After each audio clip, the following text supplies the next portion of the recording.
Kaum muslimin dan muslimat dirahmati Allah Subhanahu wa taala. Jadi dunia memang diciptakan Allah Subhanahu wa taala dan dihiasi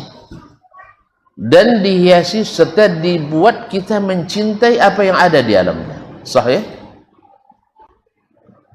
Sehingga supaya cinta ini tidak berlebih, supaya cinta ini tidak gulu, supaya cinta ini tidak memalingkan dari tujuan kehidupan sebelumnya, maka diturunkanlah kitab-kitab, diutuslah rasul-rasul, lalu diwariskanlah para ulama untuk saling mengingatkan kita bahwa sesungguhnya dunia ini kalau sempat berlebih maka dia akan terbalik, dan bahkan cinta dunia itu bisa menjadi dosa besar yang membuat dihukumnya bangsa-bangsa yang besar, umat-umat dihancurkan gara-gara dosa hubbu dunia. Bahkan umat-umat akan terhina, tidak akan diberi nilai dan penghargaan, tidak punya izzah, selalu menjadi anak bawang dalam kehidupan. Akibat cinta dunia. Mau tahu? Kayaknya enggak ya. Mau tahu? Ya kalau mau ya kita lanjut, kalau enggak cukup sampai di sini. Nah, kaum muslimin, Abu Darda radhiyallahu taala, kenal Abu Darda? Kenal ya? Sahabat yang masya Allah dikenal dengan Qur'annya, dikenal dengan zuhudnya. Tetapi karena zuhud lalu dia orang lemah, tidak bisa memimpin pasukan. Jangan salah paham, dia yang diutus oleh Muawiyah bin Abi Sufyan untuk mengambil, menaklukkan Kubrus yang lihat itu dikuasai oleh orang Romawi. Tahu tidak tuan-tuan Romawi waktu itu? Tahu tidak tuan-tuan Romawi waktu itu? Gimana? Negara superpower. Amerikanya hari ini. Amerikanya hari ini. Tuh, sanggup antum merebut satu pulau dari Amerika? Wih, sanggup nak merebut sebuah pulau yang milik kita tapi dikuasai oleh Amerika? Sanggup tak? Kenapa? Hubbud dunia wa karahiyatul maut. Nah, lalu Abu Darda diperintahkan oleh Muawiyah untuk menaklukkan Kubrus. Di mana Kubrus sekarang? Tidak begitu jauh dari Kandis kalau di peta. Iya, di peta nggak jauh dari Kandis. Nah, nggak sampai senyengkang. Itu di seberangnya Turki. Kaum muslimin muslimat, setelah orang Romawi di Kubrus menyerah, yang dulunya mereka orang-orang petinggi, sekarang jadi perendah. Dulu orang-orang yang dikhidmat, dilayani, sekarang menjadi hamba sahaya. Dulu mereka yang ketika datang dibentangkan karpet merah, sekarang harus menyapu karpet merah. Abu Darda menyendiri dan menangis. Saat dapat kemenangan menangis. Wih, tonton kalau menang apa biasanya? Pesta. Ini bedanya orang cinta dunia dengan cinta akhirat. Nabi kita alaihissalatu wassalam ketika diberikan kemenangan, Makkah kembali ke pangkuan Islam setelah 8 tahun, Nabi harus meninggalkan Makkah. Atas apa? Kenapa Nabi meninggalkan Makkah? Diusir? Yang betul lah, diperintahkan Allah. Bukan hanya karena diusir, beliau diperintahkan Allah. Kalau diusir dah lama Nabi nak diusir, nak dibunuh orang. Cuman nunggu izin. Berapa kali Abu Bakar bilang, al-hijrah ya Rasulullah, hijrah. Kata Nabi, belum, lam nu'zan, kita dah mendapat izin. Setelah dapat izin baru boleh pindah ke Madinah. Bukan pilihan sebenarnya, karena Mekah tidak bersahabat, padahal tempat kelahirannya, tumpah darahnya, asli Mekah, dari keturunan paling terpandang di Mekah. Datuknya pengurus masjid. Masjid apa? Masjidil Haram. Allah. Datuk pengurus, cucu tak dapat ngisi kajian di situ. Bahkan datuknya awal lagi Ismail, yang dulu dengan bapaknya Ibrahim membangun Ka'bah. Sekarang cucunya melanjutkan visi misi perjuangan datuknya Ibrahim, terhalang menghidupkan agama Ibrahim di dalam Masjidil Haram. Kenapa sedih itu? Pernah mengalami? Jawablah. Jangan bilang iya atau tidak gitu aja. Nah, soalnya saya dengar sekarang ini banyak pula viral masjid di portal orang sah. Kenapa? Karena orangnya tidak sholat. Nah, masjid di portal karena orangnya nggak sholat. Karena orangnya pesta musik di dalamnya, orangnya breakdance di dalamnya, koplo di dalamnya. Ngapain mereka di portal? Ngapain mereka? Kenapa di portal? Tidak sepaham. Memang kita Islam tidak sepaham. Beda Tuhannya, beda nabinya, beda kitabnya, beda sholatnya, beda bininya.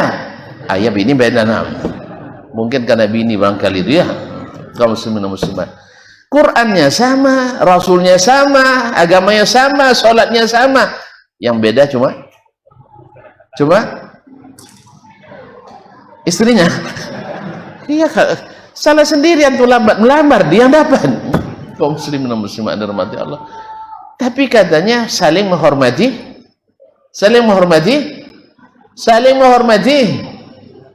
La ilaha illallah. Lah mau tak ngaji? Saling menghormati perbedaan. Enggak. Jadi Nabi SAW dulu juga di Mekah tidak dapat itu. Padahal datuknya pengurus Masjidil Haram. Apaannya Abu Talib pengurus Masjidil Haram. Pamannya Abu. Nah, ini Abu yang masalah. Abu yang ini yang masalah. Ini Abu Lahab. Abu Lahab, kata orang sebagian, dia bergembira dengan kelahiran Nabi. Sah? Ya? Sampai ada mimpi azabnya diringankan setiap hari Senin. Tapi riwayatnya tidak sahih. Hadisnya mursal. Ali kulli hal. Dia bergembira dengan kelahiran Nabi atau gembira dengan kelahiran keponakan? Apa buktinya? Antum sembarangan.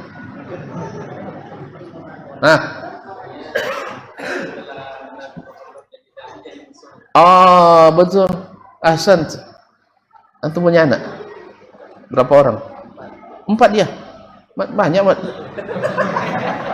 Alhamdulillah. Boleh saya kirim sesuatu untuk anaknya? Boleh kan? Ini anak-anak yang berbarokah ini. Ayahnya barokah, jadi anak. Tidak ada pula yang kecil lagi tuh, Mas. Yang besar. Baik. 4 ya Ustaz ya. Mohon maaf Ustaz. Dibagi 4 boleh. Tapi jangan dipotong ya. Jangan dipotong. Jazakallah. Masya Allah. Syukran. Hayakumullah, barakallahu fikum. Naam. Buktinya setelah diangkat jadi nabi, jadi musuhnya.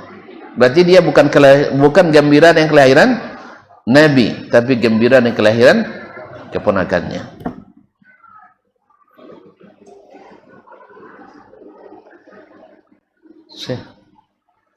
Di mana simpangnya tadi? Tempat lupa. Kalau begini tidak jadi ngaji kita. Baik, Abu Darda menangis mendapatkan kemenangan. Kita balikkan, dulu Nabi juga belum sampai ceritanya. Nabi harus hijrah ke Madinah. 8 tahun di Madinah baru diizinkan kembali menguasai Makkah. Fathu Makkah tahun keberapa? Tahun ke-8. Ketika beliau dapat kemenangan, apa yang dia lakukan? Pesta. Kan dia punya pemusik. Kan dia punya seorang musisi namanya Hasan bin Thabit. Ada pesta musik waktu itu, Pak. Subhanallah. Jadi kaum muslimin dan muslimat, kalau kita hari ini kalau sempat diberikan kemenangan, pasukan kita yang terbayang adalah syukuran yang kadang isinya banyak kufuran. Syukuran yang isinya banyak kufuran. Gimana tidak? Perempuan menari di depan kita. Makanya jadi lupa sama istri kadang.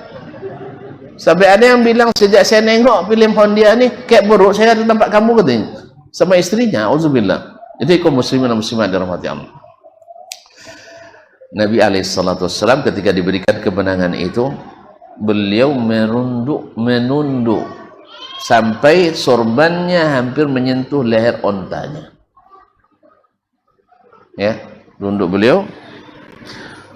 Berbeda dengan kita hari ini, kalau dapat kemenangan busungkan dada, Nabi alaihissalam paham bahwa ini kemenangan bukan usaha kita semata, tapi adalah berkat rahmat Allah yang Maha Esa. Itu makanya dalam Piagam Jakarta pembukaan Undang-Undang Dasar 45 disebut berkat rahmat Allah. Subhanallah. Para founder fathers kita diberi taufik menyebutkan berkat rahmat Allah, bukan Tuhan. Rahmat Allah. Karena memang Allah.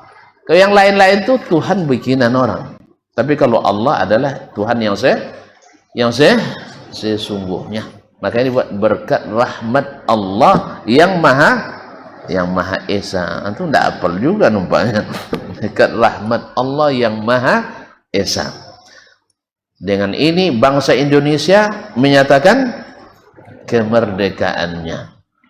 Jadi kita merdeka di atas berkat rahmat Allah. Maka harusnya selalu diisi dengan bersyukur kepada Allah, menundukkan diri pada Allah, bukan memperingati hari kemerdekaan dengan maksiat kepada Allah. Jadi kalau ada sudah punya rencana bikin perhelatan, ini sekarang macam-macam modelnya peringatan 17 Agustus. Ada pula lomba menggendong istri, kadang tergendong istri orang. Yang kayak gini apa hasilnya kayak gini nih? Lomba gendong istri depan orang. Jangan asal dibuat orang, dibuat pulang. Itu masalahnya kita nih, yang buruk cepat dicontek, yang tak baik ditiru juga. Baik, balik ke yang tadi Ustaz. Lama jadi ngaji dengan. Memang kalau resiko antum undang saya itu begitu, berbelok-belok jalan. Nah, makanya siap-siap yang belum makan tadi kasih tahu ya. Yang belum makan. Karena memang rentan untuk mabuk di jalan. Jalannya belok-belok. Balik kepada Abu Ad-Darda radhiyallahu anhu, menangis dia. Karena dulu nabinya ketika dapat kemenangan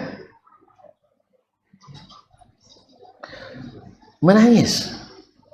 Demikian juga Muhammad Al-Fatih ketika merebut Konstantinopel juga dengan sujud syukur kepada Allah Subhanahu wa taala. Ma'asyiral kiram dirahmati Allah. Makanya yang seperti ini mensyukuri atau syukuran nikmat yang Allah beri tidak perlu pakai biaya besar. Tidak perlu ada seluruh dana yang timbul akibat SK ini dibebankan pada anggaran pendapatan belanja negara. Makanya Islam itu hemat, efisien tinggi tapi efektif. Kalau kita enggak, beritanya efisien tapi pas acara boros. Allah musta'an. Kalau untuk pesta, masya Allah, siap, sedia untuk menginfakkan berapa saja. Tapi kalau untuk kajian, oh janganlah. Nah, kaum muslimin dan muslimat rahmati Allah.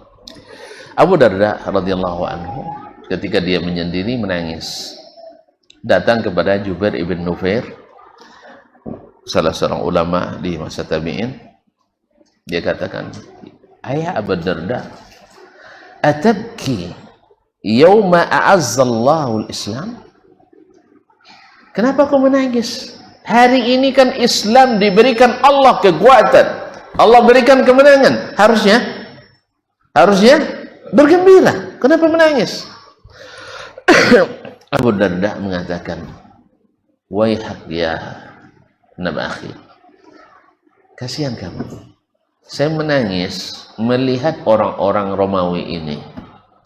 Kanu aizza, dulu mereka orang-orang yang ditinggikan, dimuliakan, tapi sekarang menjadi tawanan dan hamba sahaya. Orang-orang yang dulu dihormati sekarang jadi orang-orang rendah. Kenapa? Lamma taraku amrallah, ketika mereka meninggalkan perintah Allah. Ada yang tahu apa perintah Allah kepada mereka?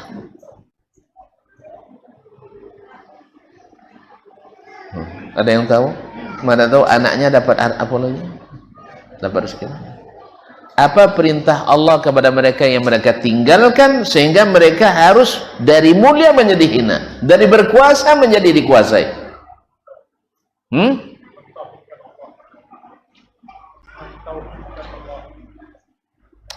Itu normatif sekali jawabannya. Apa perintah Allah kepada mereka?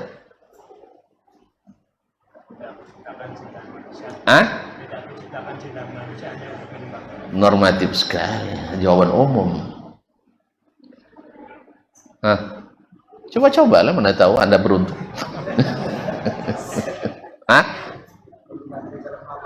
Ahsanta, mumtaz. Yaitu dalam Taurat dan Injil, perjanjian lama dan perjanjian baru, disebutkan akan datang seorang rasul namanya Ahmad. Ketika rasul datang, fa'aminu bi, berimanlah padanya. Sahih? Sekarang mereka kenapa diperangi oleh umat Islam?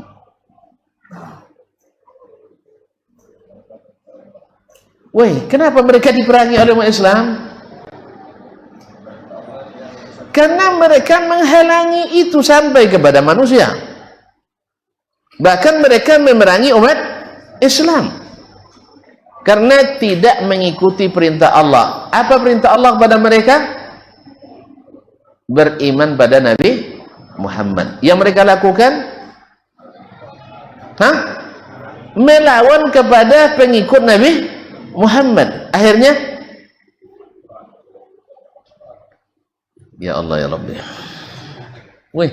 kenapa mereka tidak mau beriman pada Nabi Muhammad sallallahu alaihi wasallam? Pada dalam kitabnya sudah ada.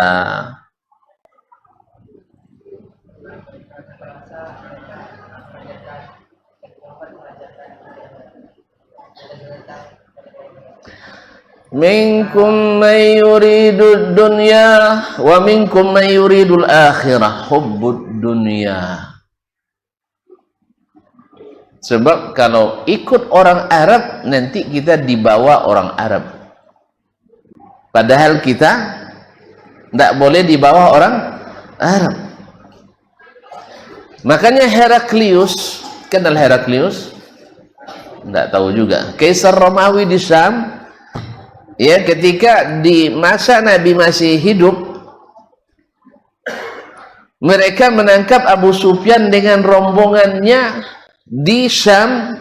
Lalu Abu Sufyan sebagai kepala rombongan petinggi Quraisy yang masih belum Islam waktu itu, yang masih memerangi Nabi alaihissalatu wassalam, Heraklius suruh Abu Sufyan berdiri duduk di depan sekali, supaya mereka dengan sesamanya tidak main kode jawabannya nanti. Paham? Saya gambarkanlah, ini Abu Sufyan, ini saya Heraklius. Tidak boleh juga ya. Misalnya ini ilustrasi aja. Ini Heraklius di sini duduknya. Ada yang mau jadi Heraklius, saya turun ke bawah. Nah, ini Abu Sufyan. Dah, Abu Sufyan sebagai pimpinan Quraisy, pedagang Quraisy. Dah, nah anggota yang lain di belakang, supaya Abu Sufyan tidak melihat kepada anggotanya. Paham? Sebab kalau kelihatan anggotanya dibelalak gini nanti, berubah punya. Sah? Jadi kata Heraklius, saya akan tanya si ketua kalian ini. Kalau dia benar, ngangguk. Kalau dia salah, geleng. Ngangguk dan geleng kedengaran oleh Abu Sufyan. Woi, astagfirullahaladzim. Kalau dia ngangguk dan menggeleng, kedengaran? Enggak akan kedengaran. Oleh sebab itu, mereka tidak perlu takut di jalan pulang nanti dicari. Siapa tadi yang... Paham? Paham enggak? Nah, ini kan ini seorang pemimpin Heraklius cerdas. Gimana tidak cerdas? Dia pimpinan tertinggi Romawi di bagian timur. Jadi paham dia cara mengolah orang. Ditanya tentang sifat Nabi sesuai dengan ilmu yang dia dapat dalam Taurat dan Injil. Tanya satu persatu pertanyaannya. Antum kalau mau jelas hadis kedua dalam Sahih Bukhari atau hadis Sahih Bukhari. Ya, karena panjang nanti, kalau panjang lambat selesainya. Saya enggak, soalnya masalahnya ini baru mukadimah kita. Dah, tapi mukadimah saja yang panjang, isi sikit aman. Iya. Isinya sikit, yang panjang mukadimahnya. Kaum muslimin dan muslimat dirahmati Allah.